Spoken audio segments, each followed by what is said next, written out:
Hindi ko alam kung napanood nyo na sa mga newsfeed ninyo sa Facebook, etong nagtitrending ngayon dito na yung bata ay muntik ng malunod dito sa ginagawang extension or kung ano man yung construction na ginagawa dito. Pero syempre, eto makikichismis content muna tayo, no? Panoorin natin yung video na to at magko-komento tayo after natin na mapanood. At eto yung isang anggulo ng kuha ng mga nagbibideo-video dyan somewhere out there. Eto na, panoodin natin.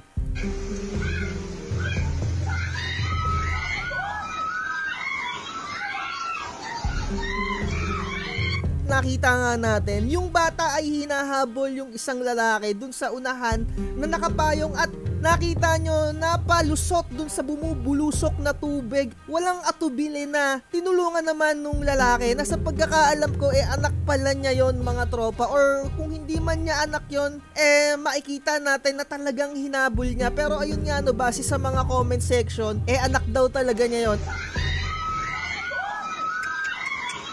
Pero no, magko-komento nga tayo dahil ito yung content natin. Ang masasabi ko lang din dito mga tropa, inuna pa nung mga nagbibideo-video na alam nyo na pwede naman nilang habulin mga tropa. Talagang ang tagal nung response, puro na lang sigawan yung nangyayari na hindi na sana or may iwasan sana yung pangyayari na ganito kung hindi inuna nung mga tao, yung mga nagpagbibideo-video nila na mga ganyan, di ba? Ito yung mahirap ngayon sa era natin no, sa panahon natin ngayon na mas inuuna pa nila yung video clips na kaysa unahin nila yung pagtulong na direktahin nila na kung kinuha kagad nila yung bata, 'di ba? Ilang segundo pa.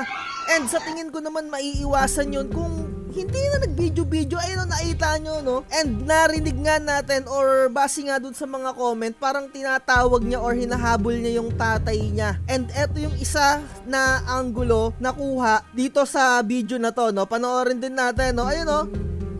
Talagang sinagip niya, no? Makikita natin na malalim yung construction na nagaganap. And parang, ayun, malalim yung hukay, no? Hindi ko alam kung saang lugar to, pero sabi dito sa Batasan Hills, Quezon City. Na-news na siya mga tropa, no? Dito sa GMA Public Affairs. Ayun, buti nasagip yung anak niya.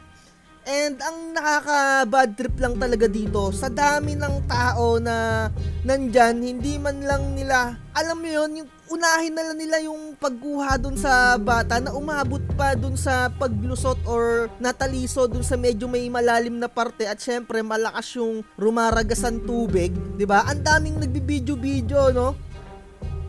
Puro lang sigawan yung video na to, mapapanood ninyo. Medyo ayan, no?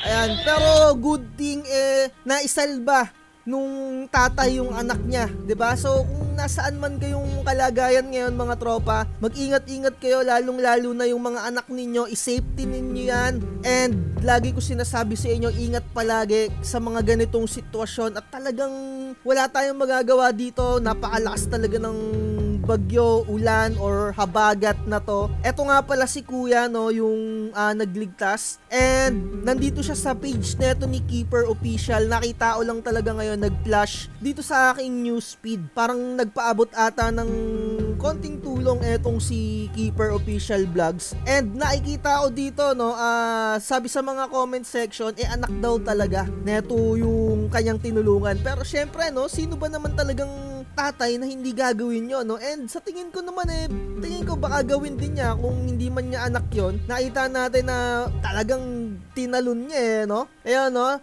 Salute sa'yo kung sino ka man. And syempre, paalala ko lang din yung kung anak mo man yan, sana i-safety mo na sa susunod na may nagbabantay, yung hindi yung ganyan, no? Alam mo naman na napaka-delikado or yung panahon natin ngayon. And magbasa-basa na lang tayo ng comment dito. Sabi dito ni Keeper Official Vlogs, alam ko naman nakilala nyo to, no? Anak man daw niya o hindi yung bata, saludo pa rin daw sa'yo, brother. Ang look nun, talagang alam nyo na parang pang pelikula lang yung nangyayari or yung ginawa nito ni Kuya Brother, no? Kung sino man to, no? Shoutout talaga sa'yo. And sana yung anak mo or kung anak mo man yan talaga, sana may nagbabantay, lalong-lalo na sa sitwasyon ngayon na napakadelikado. Eto, may nag-comment dito si Mickey, sabi niya, tatay ng bata, yung naka-white, sabi nga ay sumunod ang bata sa ama niya. Salamat naman at naligtas yung bata. Ayun, no? And nakita natin dun sa video, i-play natin pa ng konti. Tatanggalan ko na lang ng sounds to mga tropa, no? Ayan, no?